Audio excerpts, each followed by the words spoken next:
Hello students, आप सभी इस ठंड के मौसम में अच्छे ही होंगे। आज के महत्वपूर्ण क्लास में हम सभी विश्व के प्रमुख धर्म के अध्याय भाग 3 में आज हिंदू धर्म, सनातन धर्म का विस्तृत अध्ययन करेंगे। पहले ही आप सभी को बताए कि किसी धर्म का विस्तृत चर्चा करना बहुत ही कठिन है, क्योंकि इसमें इतनी महत्वपूर्ण जानकारियां हैं जिनको कि किसी एक कक्षा या एक अध्याय में समेट पाना कठिन है। लेकिन विभिन्न परीक्षाओं के पूछे जाने वाले प्रश्नों एवं धर्म संबंधी ज्ञान का सार संक्षेप यहाँ पर मैं डालने का प्रयास कर रहा हूँ। आप सभी को ये बहुत ही रोचक, ज्ञानवर्धक, जानकारी युक्त लगेंगे। आइए हम सभी विश्व के प्रमुख धर्म के अंतर्गत में तीसरे बड़े धर्म, पहला बड़ा धर्म ईसाई धर्म, दूसरा बड़ा धर्म इस्लाम धर्म, तीसरे बड़े धर्म के रूप में हिंदू धर्म अर्थात सनातन धर्म का चर्चा करेंगे कि विश्व का प्रमुख धर्म में जनसंख्या के अनुसार तीसरा बड़ा धर्म है। जनसंख्या के अनुसार विश्व का तीसरा बड़ा धर्म है। यानी प्रश्न पूछा जाए कि विश्व में सबसे अधिक धर्मावलंबी कौन से धर्म है, तो पहला होगा ईसाई धर्म, दूसरा में होगा इस्लाम धर्म, तीसरा होगा हिंदू धर्म अर्थात सनातन धर्म। सनातन धर्म के अनुयायियों की संख्या 1.2 बिलियन। हिंदू धर्म का यानी सनातन धर्म का अनुयायियों की संख्या के अनुयायियों की संख्या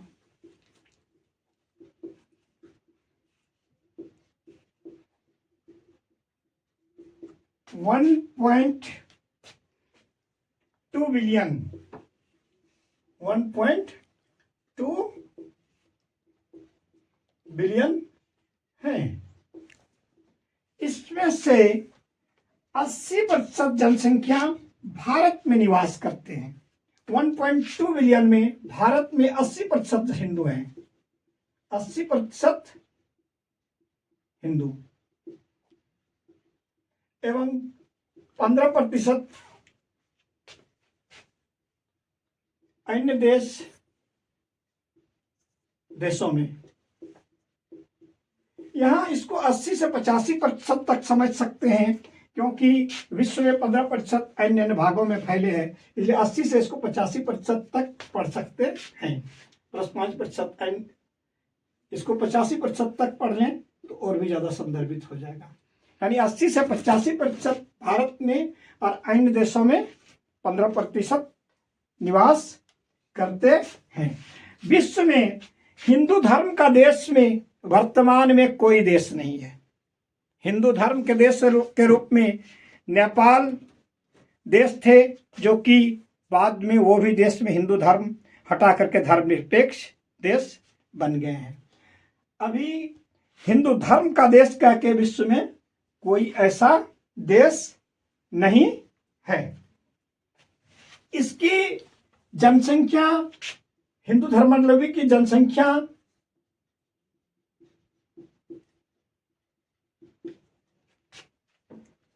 लगभग 96.6 करोड़, इतना विश्व में जनसंख्या है। विश्व में हिंदू जनसंख्या,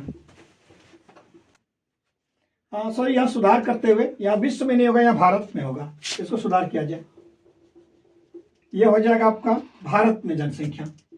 भारत में हिंदू जनसंख्या, भारत में हिंदुओं की जनसंख्या 96.6 करोड़ लगभग।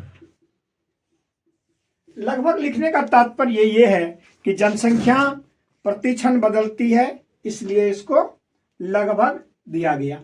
ये आपको आंकड़े संबंधी जानकारियां यहां दी जा रही है कि विश्व का तीसरा बड़ा धर्म हिंदू धर्म, जो कि सनातन धर्म के अनुसार से अनुयायियों की संख्या 1.2 बिलियन, भारत में 85% हिंदू, 15% अन्य देशों में। भारत में हिंदुओं की जनसंख्या 96.6 करोड़ लगभग। अब इसके सारगर्भित वर्णन आगे हम लोग समझेंगे। तो हिंदू धर्म का पहले पवित्र चिन्ह, हिंदू धर्म का पवित्र चिन्ह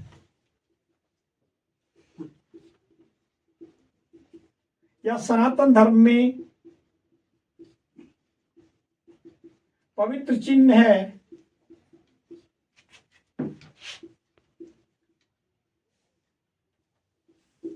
के रूप में स्वास्तिक का प्रयोग किया जाता है। स्वास्तिक,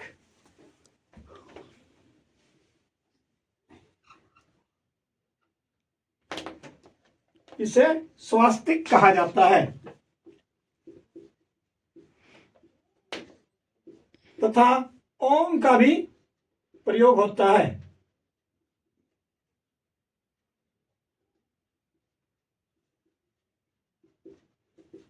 ओम का भी संकेत के रूप में और स्वास्तिक चिन्ह के रूप में। अंक का पवित्र चिन्ह में, पवित्र अंक के रूप में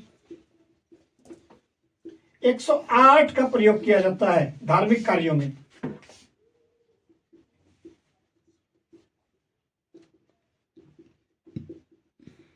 धार्मिक कार्यों में, यानी धार्मिक कार्यों में पवित्र चिन्ह के रूप में स्वास्तिक, ओम और पवित्र अंक के रूप में 108 अंक का प्रयोग किया जाता है।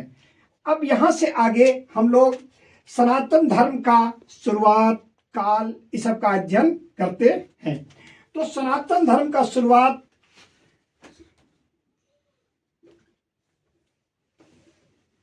आदि काल से ही माना जाता है। इसके अनुसार से 4 युगों को में बांटा गया है, यानी सनातन धर्म के काल के अनुसार से विश्व के समयांतराल को 4 युगों में बांटा गया है, शुरुआत आदिकाल से।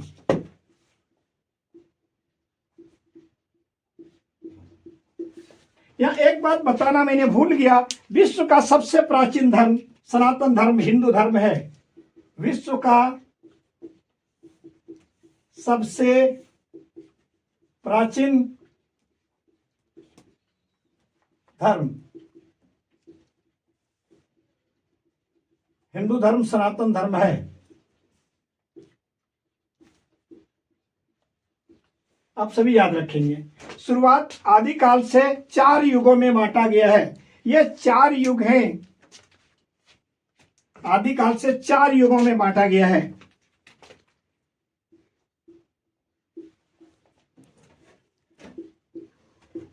में बांटा गया है।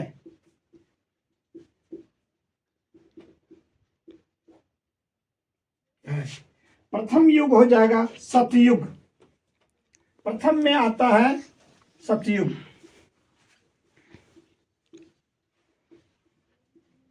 सतयुग यह काल सबसे लंबा काल है। इसका समय सबसे लंबा काल, सतयुग सबसे लंबा समय काल सतयुग का है। इसमें समय लिया गया है 17 करोड़ 28 हजार वर्ष। 17 करोड़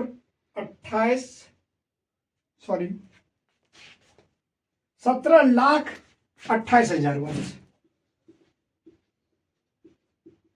17 लाख 28 हजार वर्ष, ये सबसे लंबा युग है।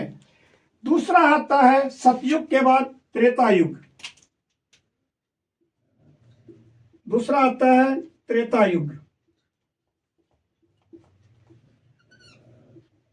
इसका समय इससे कुछ कम है, इसमें है 12 लाख 96 हजार वर्ष। 12 लाख 96 हजार वर्ष यह काल है त्रेता युग का। इसके पश्चात आता है द्वापर युग। तीसरे नंबर पर आता है द्वापर युग।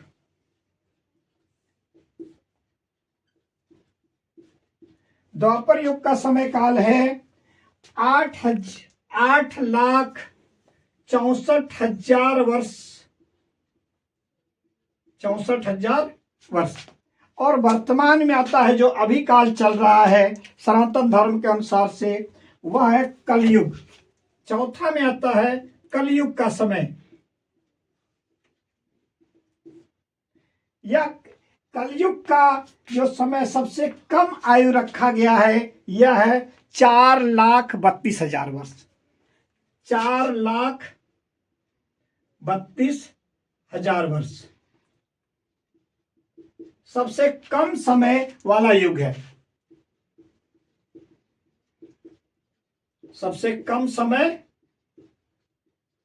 वाला युग यह है कलयुग है।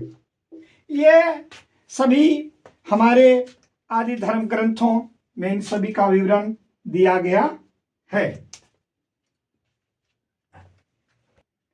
हमारे धर्म ग्रंथों में इन सभी युग का चर्चा है। और जिस युग का सबसे बड़े लंबे समय का, इस युग में लोग लंबे होते थे और दीर्घायु होते थे, बहुत लंबे लंबे व्यक्ति और दीर्घायु होते थे। इसके बाद समय का युग बदलता गया, लोगों की लंबाइयां भी घटती गई और उसका उम्र भी घटता गया। इसका प्रत्यक्ष प्रमाण है कलयुग में हम लोगों का औसत आयु आप सभी समझ ही रहे हैं कि कितना कम होकर के पहुंच गया है। अब हम लोग अपने धर्म के, हिंदू धर्म का प्रमुख ग्रंथों का, जो जिनसे हम लोगों को इन सभी बातों की जानकारी मिलता है, इनका अध्ययन करते हैं। प्रमुख ग्रंथ से शुरुआत करते हैं। प्रमुख ग्रंथ हमारे वेद से शुरू होता है। प्रमुख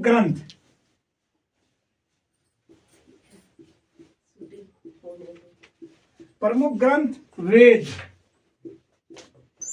और वेद की संख्या 4 है, जो कि पहले दिन भी धर्म के चर्चा में किए कि पहला वेद है ऋग्वेद,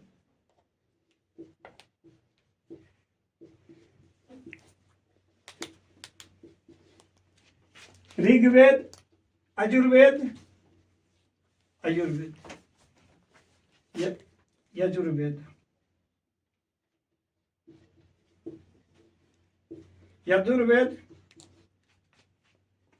सामवेद और चौथा अथर्ववेद।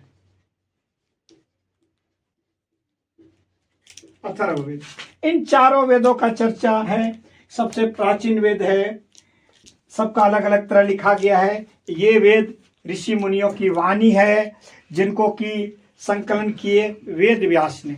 सभी वेद का संकलन वेद व्यास ने किए। विभिन्न, खास करके सतयुग और त्रेता युग में जो वर्णन है, और द्वापर उनका संकलन, द्वापर युग तक के ऋषि मुनियों के कथनों का संकलन है वेद में।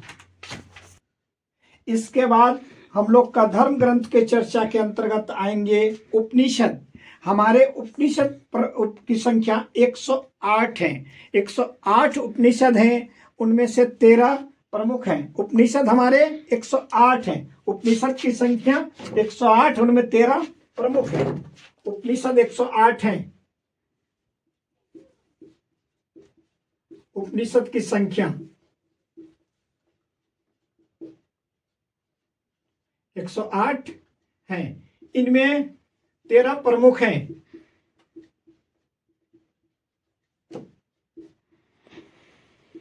प्रमुख उपनिषद हैं।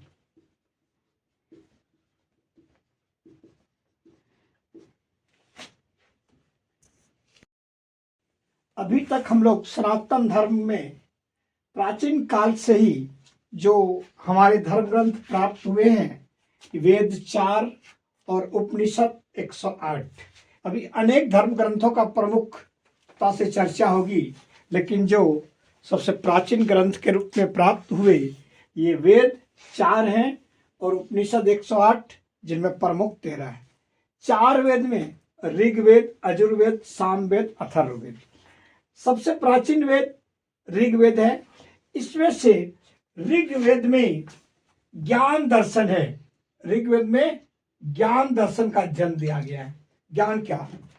यजुर्वेद में कर्म है, कर्म की शिक्षा का अध्ययन है। और सामवेद में भक्ति संगीत है, भक्ति संगीत का अध्ययन, संगीत ये आपका सामवेद में।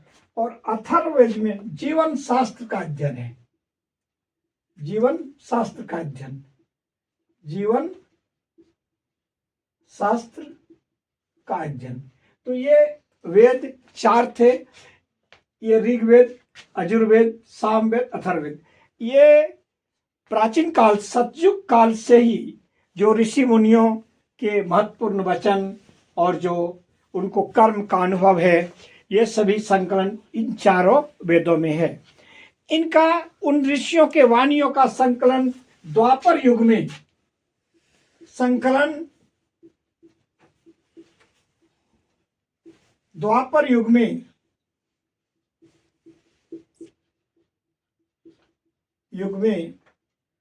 महर्षि वेदव्यास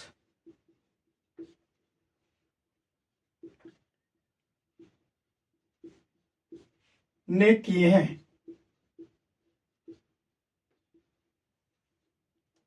इसके पहले सतयुग के काल में और त्रेता और द्वापर युग में जो वर्णन हुआ तो महर्षि वेदव्यास ने वर्णन किए हैं। अब हम लोग जो 13 प्रमुख उपनिषद हैं उनके बारे में अध्ययन करते हैं। पहला है इस उपनिषद।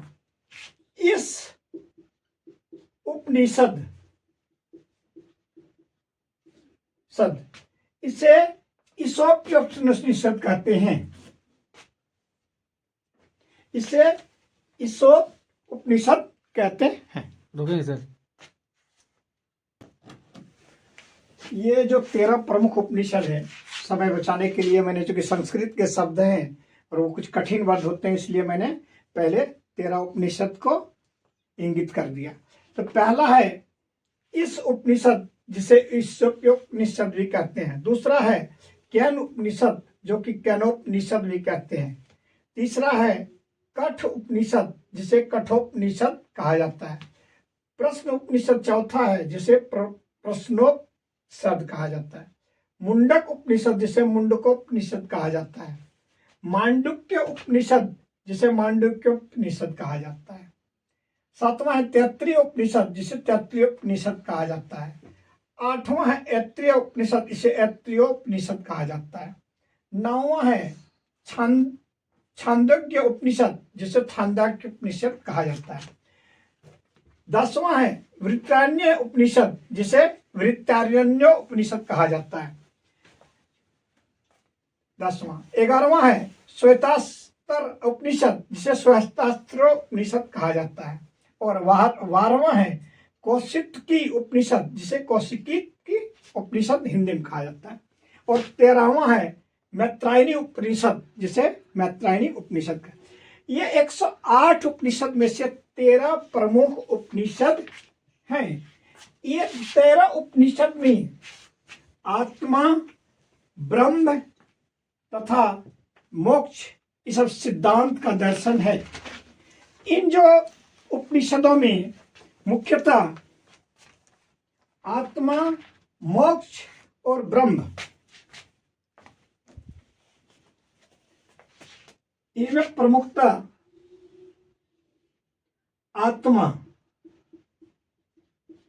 आत्मा के बारे में, ब्रह्म के बारे में और मोक्ष, जीवन के रहस्यों के बारे में मुख्यतः वर्णन है। मशहूर वाक्य सत्यमेव जयते, सत्यमेव जयते, यह जो लिया गया है यह मुंडकोपनिषद से लिया गया है। यह मुंडकोपनिषद से लिया गया है। तथा जो गायत्री मंत्र है वह ऋग्वेद से लिया गया है। गायत्री मंत्र है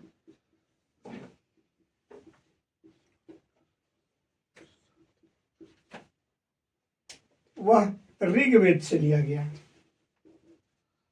और गायत्री मंत्र का रचना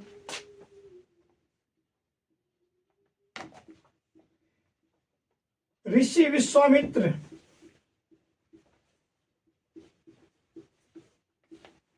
ने त्रेता युग में ही किए थे। सभी उपनिषद का भी संकलन, सभी उपनिषद का संकलन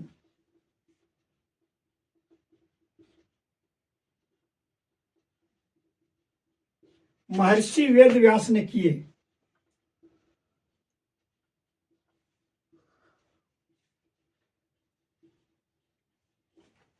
जितने सभी उपनिषद भी हुए, इन सभी का संकलन महर्षि वेद व्यास ने किए हैं। अभी तक हम लोग जो सनातन धर्म के वेद की संख्या 4 पढ़े, उपनिषद की संख्या 108 पढ़े। अब पुराण की संख्या 18 है। 18 पुराण है हिंदू धर्म में। 18 पुराण का वर्णन इस प्रकार हम है कि 18 पुराण में है ब्रह्म पुराण, पद्म पुराण, विष्णु पुराण, शिव पुराण, भागवत पुराण, नारद पुराण, मार्कंडे पुराण, अग्नि पुराण, गरुड़ पुराण, ब्रह्मांड पुराण, ब्रह्मांड पुराण, कुर्म पुराण, मत्स्य पुराण, लिंग पुराण, स्कंद पुराण, देवी भागवत, पद्म पुराण, वामन पुराण, ये 18 पुराण हैं जो इस प्रकार हम लोग जानकारी को लिखते हैं। पहला हो गया आपका ब्रह्म पुराण। पहला हम लोग लिखते हैं पुराण में, पहला ब्रह्म पुराण। ब्रह्म पुराण। दूसरा हो जाता है पद्म पुराण। पद्म पुराण। तीसरा हो जाता है विष्णु पुराण।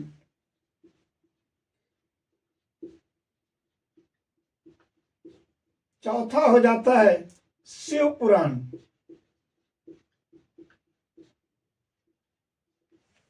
पांचवा हो जाता है भागवत पुराण।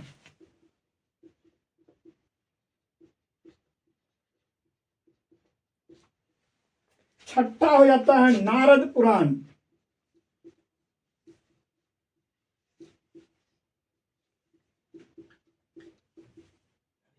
सातवां हो जाता है मार्कंडे पुराण।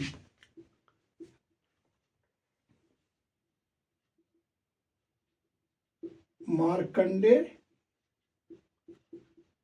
पुराण। आठवां हो जाता है अग्नि पुराण।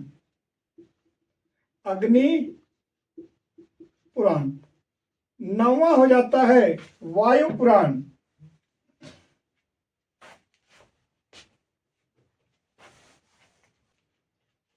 18 पुराण ये हैं ब्रह्म पुराण, वेद पुराण, विष्णु पुराण, शिव पुराण, भागवत पुराण, नारद पुराण, मार्कंडे पुराण, अग्नि पुराण, गरुड़ पुराण, ब्रह्मांड पुराण, कूर्म पुराण, वायु पुराण, मत्स्य पुराण, लिंग पुराण, स्कंद पुराण, देवी भागवत पुराण और पद्म पुराण दूसरा भाग और वामन पुराण। इन सभी पुराणों में भगवान के एवं महत्वपूर्ण देवी देवताओं के जो हिंदू धर्म में पूजन होते हैं उनके सभी उनका कैसा मृत्युलोक में उनके वर्णन है, ये सभी का वर्णन है, पूजन पद्धतियां हैं, ये सभी हम लोग पुराण से जानकारी प्राप्त करते हैं। इसके बाद है भगवान के 10 अवतार। भगवान विष्णु के 10 अवतार। भगवान विष्णु के 10 अवतार। 10 अवतार। प्रथम हुआ मत्स्य अवतार, पहला हुआ है मत्स्य अवतार। दूसरा हो जाता है मत्स्य अवतार के बाद कूर्म अवतार,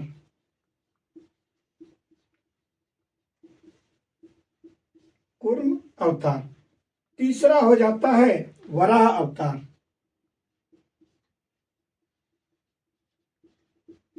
वराह अवतार।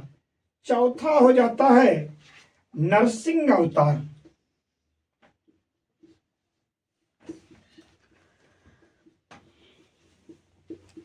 नरसिंह अवतार। पांचवा आ जाता है वामन अवतार,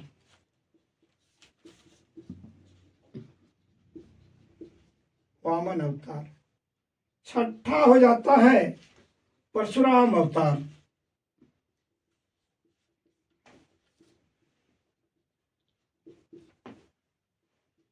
सातवां हो जाता है राम अवतार,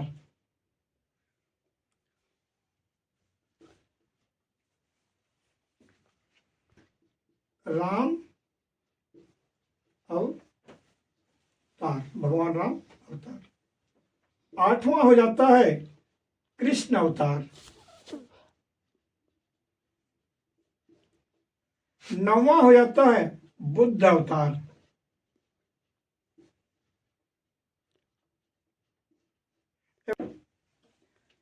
बुद्ध अवतार। और 10वां हो जाता है आपका कल्कि अवतार।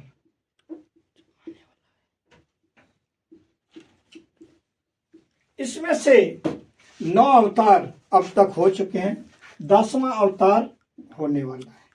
इनका सारा वर्णन हमारे पुराण में वर्णन है।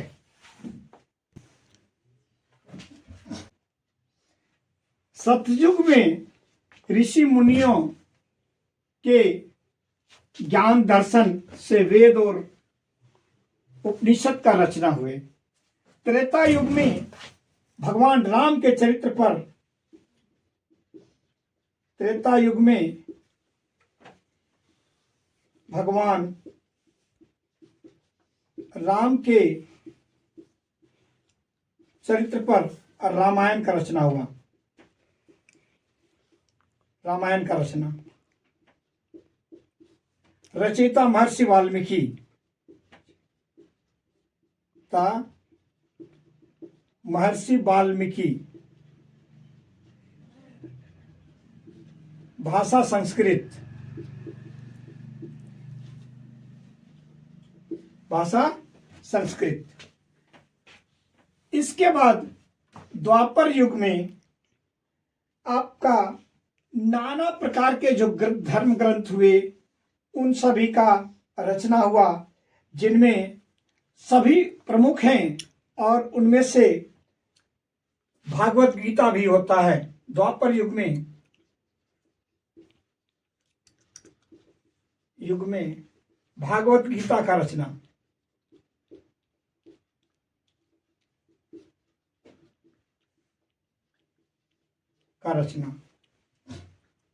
यह भगवान श्री कृष्ण का संदेश है, भगवान कृष्ण का संदेश है। संकलन महर्षि वेदव्यास